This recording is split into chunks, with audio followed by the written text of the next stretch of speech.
Okay, today we are going to talk about Chapter 23, Lesson 1. So, Chapter 23 is all about the U.S. rising to world power.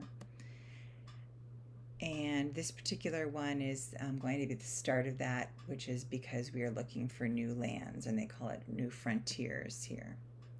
Okay, so the first thing we need to talk about is our change in foreign policy. So originally, Washington, when he was president, he was very concerned about getting us into conflicts with other countries after, right, we've already fought a war with the British. And so his policy, some people would call isolationism, which is that we should really stay out of other people's business so that we don't get drawn into wars. But then the presidents after him slowly started expanding, so it's called an expansionist view, because they wanted to get more land for our country.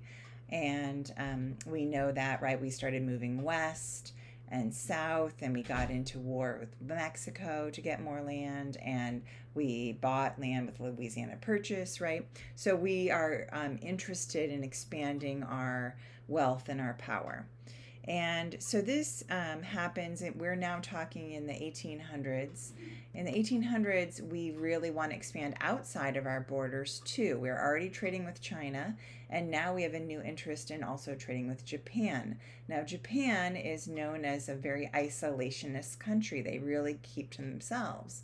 But we were not willing to just allow that. So we, with our power and our warships, we sent someone over to Japan, and it's this guy, Commodore Matthew Perry, and he brings 4 warships in 1853 to Japan, and he brings a letter from the president, and he asks, asks in quotation marks, Japan to open up their ports and let us trade with them. And we'll come back in a few months for your answer. And of course, he comes back again with his fleet. And so the president at the time who had sent the letter was Millard Fillmore.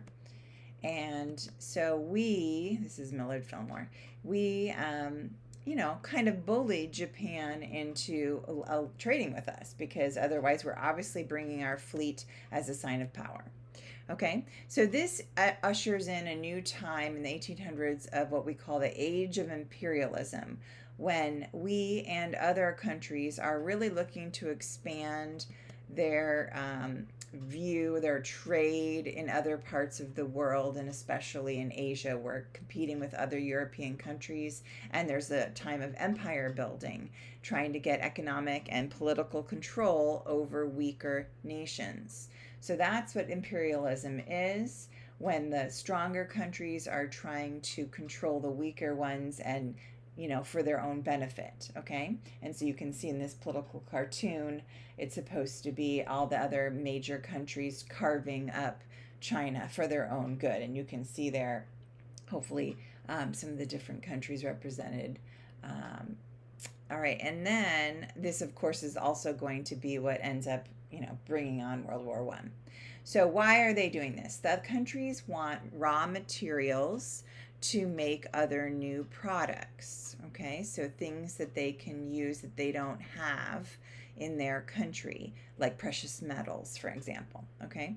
And the other reason they want control of these areas is to sell their goods, new markets to sell to, okay? And in some instances, even a cheap workforce too. Okay, so this competition among the strong countries is what's going to end up leading us into World War I. Okay, all right, then how do we get involved in this? Okay, well, we had this idea to try to control the areas around us. So we're talking about the Caribbean, right? Central America, the Pacific Islands, okay?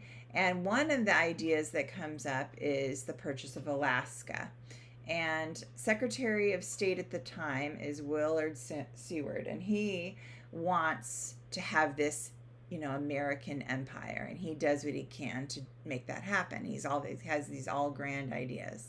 Um, so Alaska is offered to for sale by Russia, and so we agree to buy from Russia Alaska for 7.2 million.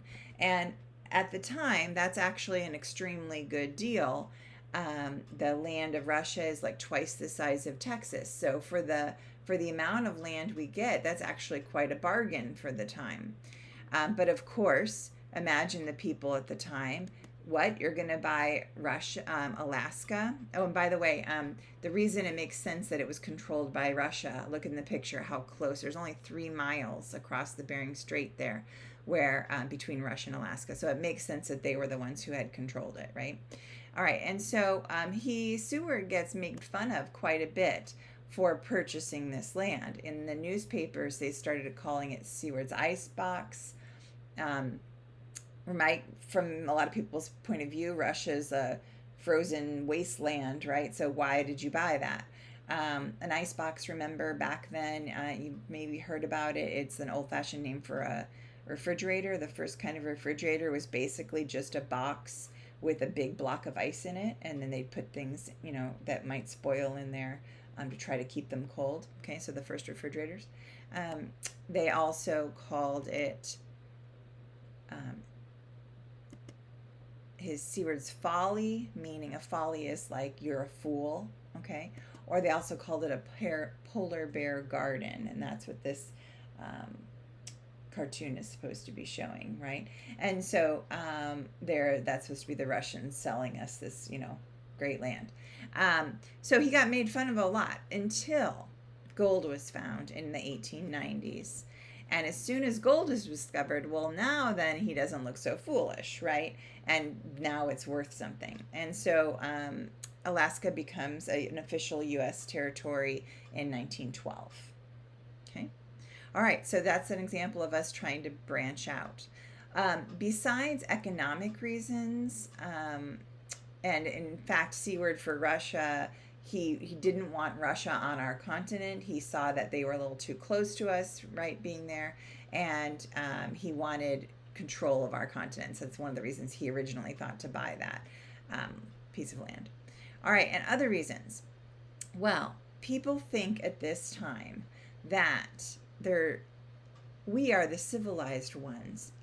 Some of these places that we go into, Americans would think of as uncivilized. And so some people started to say, there's other reasons to go into these areas, not just for economic reasons. We'll bring them Christianity and other Western ways, which will civilize them, which of course is thinking quite highly of yourself, that you think you're better than someone else, right? That they weren't civilized until you brought your way of doing things, right? And then the other thing is, again, a reason that's good for us is these islands, especially in the Pacific, are going to be important bases for our ships to stop and refuel along the way now that we're trying to go expand into Asia, right? We're going to get very interested in China especially. And so if we want to trade with China or other Asian countries, we need these stops along the way. And so you can see in this picture, I'm trying to show that we're trying to have like influence over the whole area. And you see the islands there, okay?